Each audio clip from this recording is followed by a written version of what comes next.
For now, as noted, Congressman Renacci, who wants to be Senator Renacci, has got a very, very big weekend coming up, including debate number 1 against sitting Senator Sherrod Brown on Sunday. Joins us now on AM 1420. The Answer. Good morning, sir. How are you?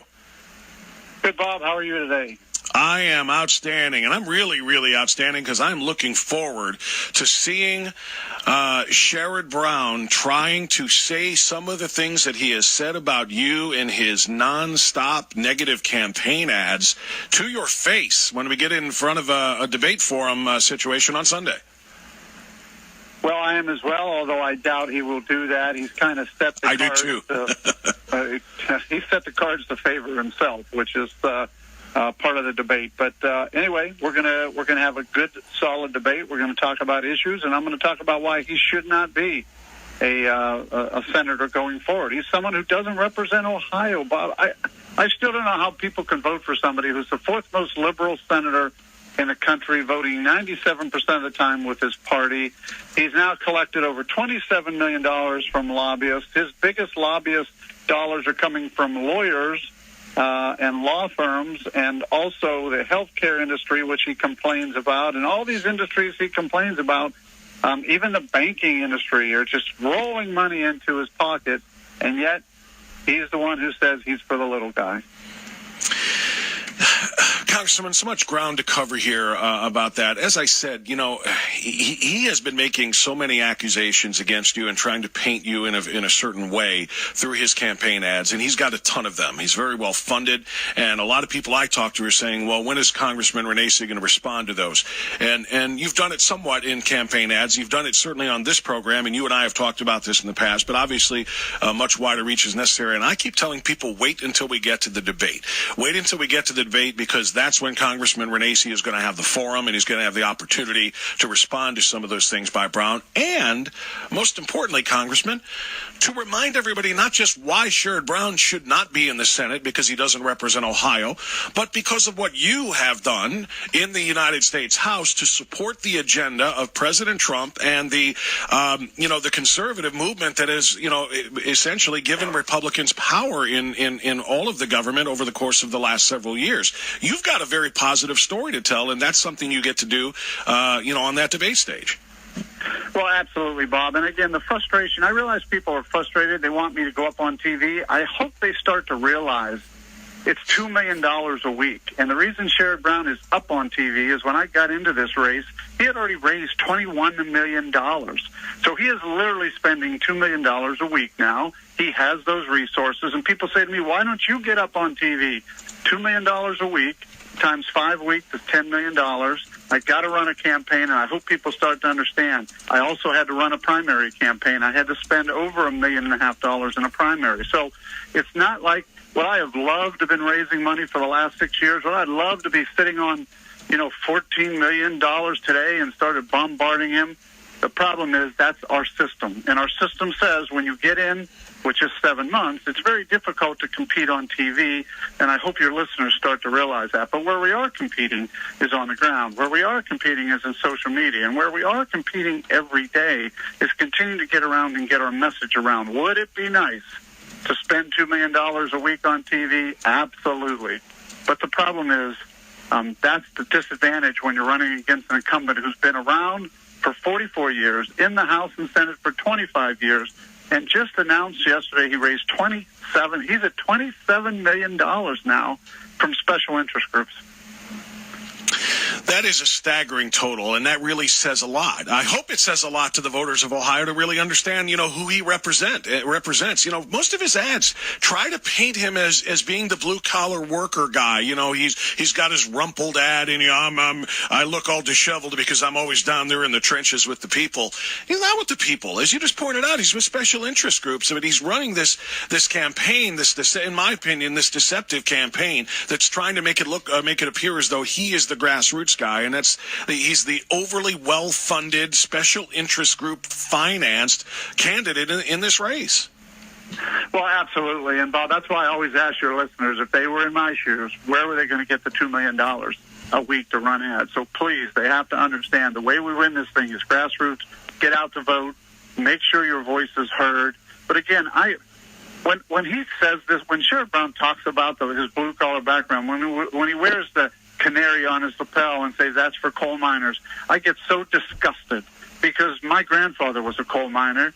His grandfather wasn't. When he talks about the steel workers, my uncles were steel workers. When he talks about the union workers, my dad was a union worker. My dad was a railroad worker. This is the frustration I have because I actually came from that blue-collar background. Sherrod Brown was the son of a doctor who went to Yale. It's a frustrating statement when he can lie on TV, and the only response that I keep hearing, which is very frustrating for me, is, well, you got to get up and start spending $2 million. I wish I could, but the answer is on November 6th, we got to get, instead of worrying about $2 million a week in TV, let's get millions of people out there voting to change and remove Sherrod Brown. That's the answer. That's the effort. That's what we got to do.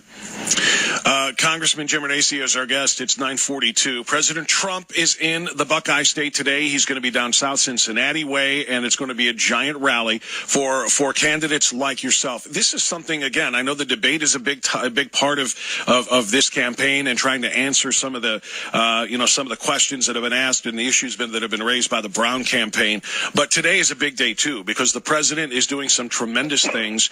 His own personal approval rating is up so much higher than where even Obama's was a year ago back at the same stage of their presidencies. And it's because, again, as I said before, of what a lot of his colleagues in the Republican-controlled House have done, to vote for the tax cuts that have put more money in people's pockets, to vote for deregulating and the president's agenda of making business friendly in the United States again and in the state of Ohio again. You have been a part of all of that along with your Republican colleagues. Not one single member of the Democrat Congress in either body, the House or the Senate, voted for those things that have. Can we kill that, please? Can we kill that audio, please? And that is the exclusive. Can we kill that audio, please? Walk on it. Apologies, Mr. Renacci. We've got a commercial playing right now. Can we kill that audio, please? If you don't. Story that can't be written without support of people like you, and I think this is a big moment for you, your campaign, and quite frankly for the voters of Ohio to pay attention to tonight. Well, absolutely. I look forward to welcoming the president to Ohio again. He and members of the administration have been extremely supportive of my campaign. The president will join Ohioans really to celebrate what you just said, the booming economy. We've got Ohio's economy is growing, unemployment is down, wages are up. I mean, these are things. The Tax Cut and Jobs bill is working. We've got 2 Supreme Court judges confirmed, more circuit court judges confirmed than any other administration. We've repealed the individual mandate, renegotiated NAFTA, passed right to try. ISIS is on the run. He's helped our coal miners in Ohio. He made promises made, promises kept. That's one of the reasons why I've supported him since day one. We'll continue to support him. And that's really the key. He's coming in here to get the Ohio voters rallied up, but he's also coming in here to say we need to vote for Jim Renacci. He told me he was coming back in. He's coming back in. And again, there's my $2 million commercial because I'm going to be able to be there with the president tonight. Absolutely, and again, the successes that we have enjoyed in the last 2 years, just as taxpayers and as citizens and so on and so forth, they've been tempered somewhat by the despicable actions of the Democrats in Congress. Quite honestly, especially in the Senate, Sherrod Brown is part of them. Can you tell me your views, Congressman Renacci, about the lack of civility, the calls for almost violence by so many in the Democrat Party, talking about getting up in people's faces, screaming at them, pushing them, telling them they're not welcome, telling them to what did Eric Holder say a couple of days ago? When they go low, kick them while they're down there. There are people being attacked, people being harassed, people being intimidated, trying to drive conservatives and Republicans into the shadows for fear of being attacked. And I'm not hearing Democrats condemning this. The first Democrat I actually heard condemn this was yesterday, and it was former First Lady Michelle Obama. Sherrod Brown is not calling for civility. He's not condemning these calls for attacks. He's not condemning this mob behavior of angry liberal protesters. And I find it reprehensible, quite frankly, and I find it indefensible as well. Well, Well, I do too, and again, you're exactly right. And Sherrod Brown, that's why you don't see him too often in the public, because he goes in these private door meetings and he says some of the same things. He wants to stir up these individuals, which is sad, which is really sad. And look, I believe in a First Amendment right, and I believe in the right to peaceful protest, but getting up in someone's face, pounding on doors, interrupting them when they're at dinner, I mean, these are the kind of things that you don't see Republicans doing, but you see Democrats doing, and Democrat representatives and leaders in the Democratic Party actually promoting, which is a serious, serious issue. And it's one of the reasons why I'm just hoping people get out to vote. Look, I have said time and time again, if we have a red wave in Ohio on November 6th, we will send everybody, including Sherrod Brown, packing. But if people just sit home and don't make that effort to vote, we could have a very different Ohio and a very different Senate and a very different House, which would be very concerning for me after the last 8 years where I fought so hard and went into the den, which I call the swamp, to try and fix things, to see this all start to be reversed. Shame on us for not stepping up.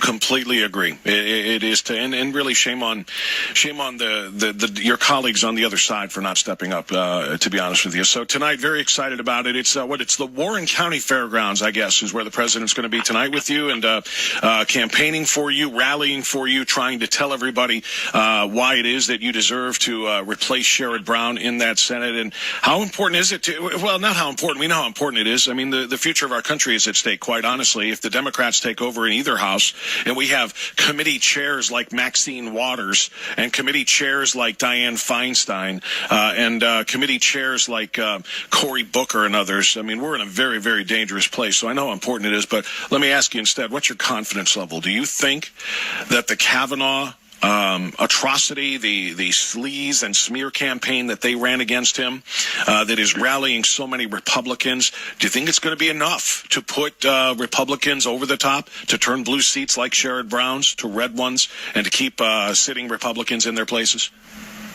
Well, look, the biggest problem in politics is people forget things 2-3 weeks down the road. Yeah. And some people say the worst thing that could happen in the Kavanaugh trial and situation, and I call it a trial even though it wasn't, but the worst thing that could have happened is that it happened 4 months early, because political cycles usually don't last more than 30 days. And I saw that in my calls. I do a weekly town hall. Last week, everybody was talking about Kavanaugh. This week, no one was talking about Kavanaugh. So I'm hoping we're running some commercials to try and remind people, look, it was a travesty. We have an individual with unsubstantiated claims, and they're saying he can't serve. Yet you have Sherrod Brown with substantiated claims, with court records, 3.5 years worth of court records, and affidavits from his wife saying he abused her. He doesn't meet that same standard of conduct, and yet people are forgetting about that, and that's what I'm hoping people continue to remember, especially when it comes to Sherrod Brown. She may have forgiven him, but she has not recanted that he abused her and he neglected her, and those are the things that I'm hoping people remember. There should be nobody sitting in the United States Senate with that record, and shame on the newspapers who said, we've reported on this. I was at an interview last week with one of the newspapers. They didn't even know what I was talking about, and wow. That's the shame of it. Yet they will turn around and talk about things about me from 10 years ago and 12 years ago, and a tax issue which I fought and won. They continue to bring that up, and they continue to talk about Sherrod Brown's ads, which are false and misleading, but they won't talk about actual affidavits in a courtroom and abuse because they said it was already covered. And I got to tell you, Bob, when I travel the state of Ohio now, I ask that question, 90% of the people don't even know it ever happened. It's something that should be covered. Congressman Jim Renacci, and by the way, I agree with everything you said, especially about 3 weeks later. People can forget about all these things and their anger subsides, and then maybe it's not as important to them to get to the polls as it would be. That's why I started earlier this week when the first day of early voting was here, and I told people, don't wait until November 6th. Don't wait until there are big, long lines. And if you remember everything that is driving you to vote Republican now, go vote now. Don't let that time go by where your feelings can subside. decide. Go to your local Board of Elections. If you've got a lunch hour, there's no lines now because it's not election day. You can get in and get out inside of 10 minutes in most places. I know because my wife and I have been doing this for the last several years. We could do early voting. So I'm telling everybody, get out and cast your vote for Jim Renacci and for so many other Republicans and against Issue 1. Do those things now. So we'll just kind of continue to pound that point home. I think it's important. Congressman, really appreciate you coming on. Have a good time tonight, meeting with and rallying with the president. I know it's going to be a big, big impact there, and we'll catch up with you again soon. All right. Thank you. And good luck, by the way, on Sunday, debate number 1. Very much looking forward to that performance, and we'll make sure to let people know where and how to follow that as well. Congressman Jim Renacci joining us. It's 9:52.